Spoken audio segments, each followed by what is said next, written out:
שלום לכם וערב טוב. קבינט המלחמה מכונס הערב כדי לדון בהצעה קטרית חדשה לעסקת חטופים תמורת הגליית ראשי חמאס. מיד נביא כאן את כל הפרטים וסימני השאלה סביב המתווה חדש הזה. בינתיים ברצועה לחימה הישגית וקשה של הכוחות שפושטים על מטרות במרחב ח'אן יונס.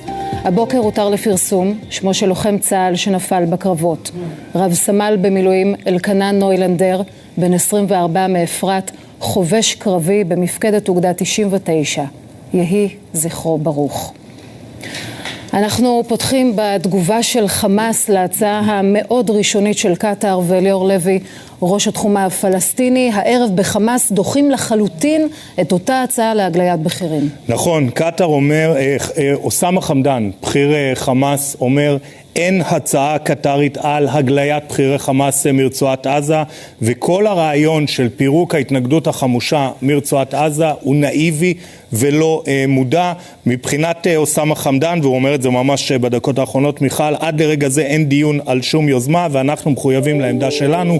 קודם כל הפסקת הלחימה ואחרי זה שאר הדברים. עד כאן הדברים הפומביים, מיכל, אבל כפי שאת יודעת, הרבה פעמים בחדרים הסגורים נאמרים דברים אחרת, וזה מה שאומר לי מקור שמעורה מאוד בפרטים של המשא ומתן, ואומר לי את הדברים הבאים. קודם כל הוא שופך מים צוננים כבר לפני שעתיים על אותה הצעה מדוברת כביכול, והוא אומר לי אין הצעה קונקרטית שעומדת על הפרק. מה כן יש לפי אותו מקור? הוא מסביר לי שמצרים וקטר מעלות כמעט באופן יומיומי רעיונות, והוא אומר רעיונות, לא מתווים ולא הצעות, שיהפכו בתקווה להצעה או למתווה מוסכם. אבל הוא גם אומר בין אותם רעיונות לבין הגעה למתווה ששני הצדדים יסכימו עליו, יש מרחק גדול מאוד.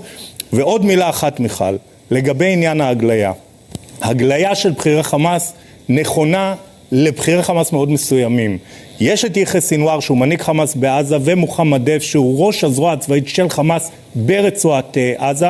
אלו שני אנשים, ושוב, אני אומר את זה ברמה העקרונית, שלא קורצו מהחומר, שיגלו את עצמם, ישפילו את עצמם ויצאו מרצועת עזה בהסכם מול ישראל. ולכן, כפי שאנחנו מבינים ממש מהדקות האחרונות, כל הדיבור הזה על יוזמה קטרית של הגליית בכירי חמאס מרצועת עזה בתמורה לשחרור חטופים, פשוט לא רלוונטית מבחינת חמאס. תודה רבה אליאור, ואנחנו רוצים להמשיך עם העדכונים שלך, עמיחי שטיין, כתבנו מדיני, והפרטים שאתה מביא על מתווה כזה, הצעה חדשה קטרית, ומה שאומרים בישראל על ההצעה הזאת.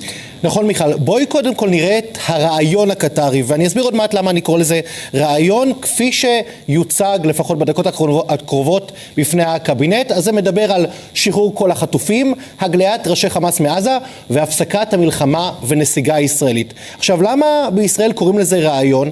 אז נכון שיש שיח מסוים, אבל גורמים ישראלים אומרים לי זה לא משהו מוחשי, זה משהו בוסרי ראשוני, ויש שם כמה נקודות שישראל לא מסכימה להם. לדוגמה, הפסקת המלחמה. שוב, יכול להיות שאלה דברים שהשתנו, אבל נכון להרגע ישראל מצהירה בשום מתווה אנחנו לא מוכנים להפסקת הלחימה. עוד אומרים לי גורמים ישראלים, בהמשך למה שאליאור דיבר, שלהבנתם זה הרעיון או ההצעה הקטרית שכרגע אינה מוסכמת על ראשי חמאס. כלומר, זה משהו שהקטרים העלו בעצמם כרגע, מציעים לישראל, אומרים לישראל בואו תבחנו. הקבינט אומר עצם העובדה שיש שיח זה טוב, לכן הוא מתכנס לדיון הזה. האם חושבים שתצא בסופו של דבר עסקה? לא בטוח, אבל אומרים זה שיש שיח, צריך לשבת ולבחון כל הצעה, צריך לשבת ולדבר ולנסות להמשיך במגעים. אבל נגיד נקודה אחרונה, גורם ישראלי אומר לי הערב, קשה בשלב זה לראות איזושהי הצעה ישראלית והצעה של חמאס שיכולים להתחבר ביחד לכדי הצעה שלמה שתוביל בסופו של דבר לעסקת חטופים. כאמור, יכול להיות שדברים השתנו, אבל לפחות זאת תמונת המצב כרגע לפני כינוסו של קבינט. פערים יש כל הזמן, זה משא ומתן. מיכאל שמש, כתבנו הפוליטי, אנחנו רוצים להיות איתך עם ההתנגדות שכבר נשמעת בקבינט להצעה הזאת. נכון מאוד מיכל, אז תראי, אנחנו זוכרים את הסיבובים הקודמים, את ההצעות של משא ומתן שעלו בקבינט, ראינו גם בזמנו חילוקי דעות, הקבינט לא היה פה אחד סביב הדבר הזה, אבל ההצעה הזאת החדשה שמתחילה להתגלגל עכשיו ומדברת על הפסקת אש, מעוררת התנגדות נחרצת, ויש לה לפחות כרגע רוב מוחלט נגד בתוך הקבינט. כי העניין הזה של הפסקת אש מבחינת רוב מוחלט של חברי קבינט המלחמה לא על הפרק, זה הפסד מבחינתם במלחמה, הם לא מוכנים אפילו לשקול את זה. גורם בקבינט אומר לנו הערב, זה יהיה בזבוז זמן לדון בכלל בהצעה שמבקשת להפסיק את המלחמה ואת השליטה הביטחונית הישראלית בעזה. אז זה לפחות קו אדום מבחינת ישראל שהערב מודגש שוב.